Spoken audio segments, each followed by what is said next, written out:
बिहार के अंदर एक नया एसटीईटी का प्रावधान किया गया है और बीएसईबी बोर्ड के जो अध्यक्ष हैं आनंद किशोर, उन्होंने जो शेड्यूल जारी किया है वो सिर्फ महज 2023 के लिए नहीं, हालांकि ये जो उनका कैलेंडर है वो 2023 के लिए है, लेकिन आगे के प्रोसेस में भी आप देखिएगा कि हर समय एक नया एसटीईटी लेने की बात रखी जा रही है।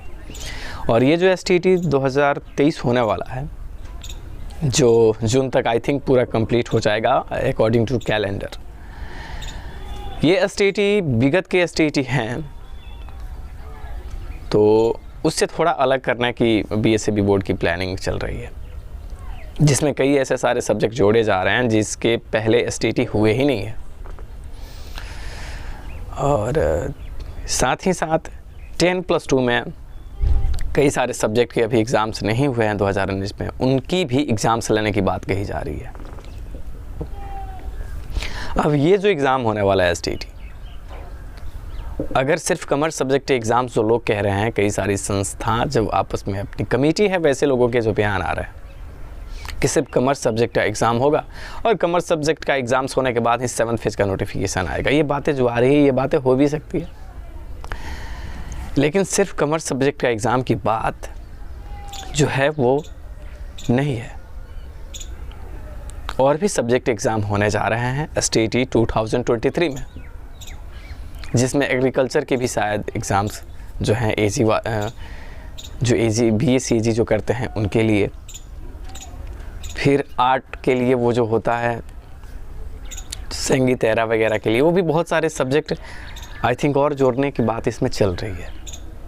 और 10+2 में वो सब्जेक्ट जिनके एग्ज़ाम्स 2019 में नहीं हुए हैं उनकी भी एग्ज़ाम्स लेने की बात कही जा रही है।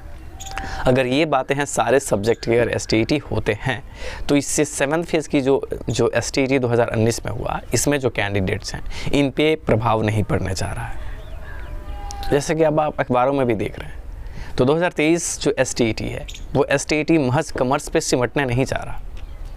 कॉमर्स के साथ और जो सब्जेक्ट हैं उन सब्जेक्ट के भी एग्ज़ाम्स हो सकते हैं, लेकिन according to newspaper commerce subject के बाद 7th फेज़ की बहाली प्रक्रिया की बात कही जा रही है।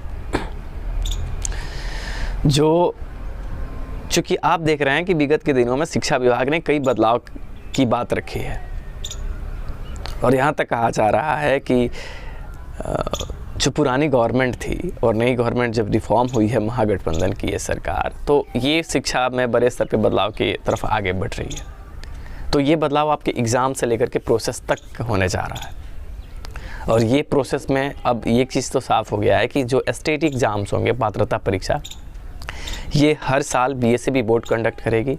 यानी कि ये एग्ज़ाम्स जो किसी कमेटी को गठित करने की बात की गई थी या किसी थर्ड पार्टी को टीचर रिक्रूटमेंट प्रोसेस को सिलेक्शन करने की बात कही गई थी, वो चीज़ें अब साफ़ हो गई कि वो थर्ड पार्टी चाहे बीपीएससी हो या बीएसएससी एरा वगैरह जो कुछ भी हो, तो एरा वगैरह तो नहीं कह सकते, लेकिन शब्दों में मैंने कहा, तो वो संस्था एग्ज़ाम नहीं लेगी। ये चीज़ साफ़ हो गया है। और जो एग्ज़ाम्स होने वाले हैं वो एग्ज़ाम्स में सिर्फ कॉमर्स सब्जेक्ट के ही एग्ज़ाम्स हो, ये बातें गलत लग रही है। और भी सब्जेक्ट के एग्ज़ाम्स होने के चांस हैं। 10+2 में बाकी जो सब्जेक्ट हैं उनके भी एग्ज़ाम्स होने के आसार दिख रहे हैं। और अगर ऐसा होता है तो इससे 7th फेज़ में जो एसटीईटी वाले लोग हैं इन्हें कोई प्रभाव नहीं पड़ने वाला है।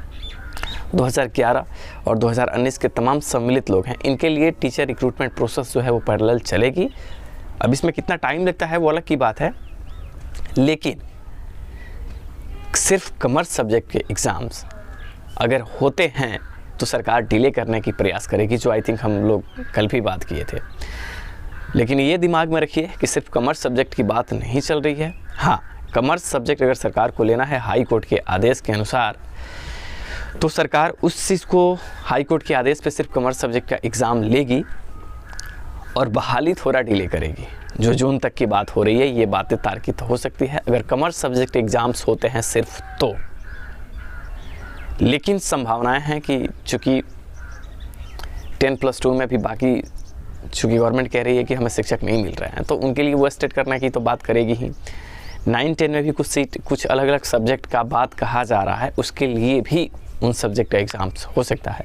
और ये सारे सब्जेक्ट के एग्ज़ाम्स होंगे तो 7th फेज़ बहाली प्रोसेस पे असर नहीं पड़ेगा।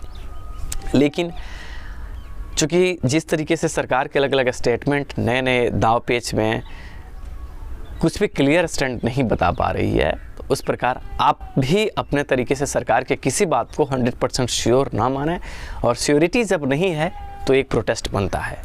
तो आंदोलन में अब मतलब आखिरी समझ लो कि आप एक चीज़ कर लो, सब चीज़ तो हो ही रहा है, सरकार जैसे करना है वैसे कर ही रही है, लेकिन एक प्रोटेस्ट बनता है और आप आंदोलन का सपोर्ट करें, और आपको आंदोलन बिल्कुल ही करना चाहिए।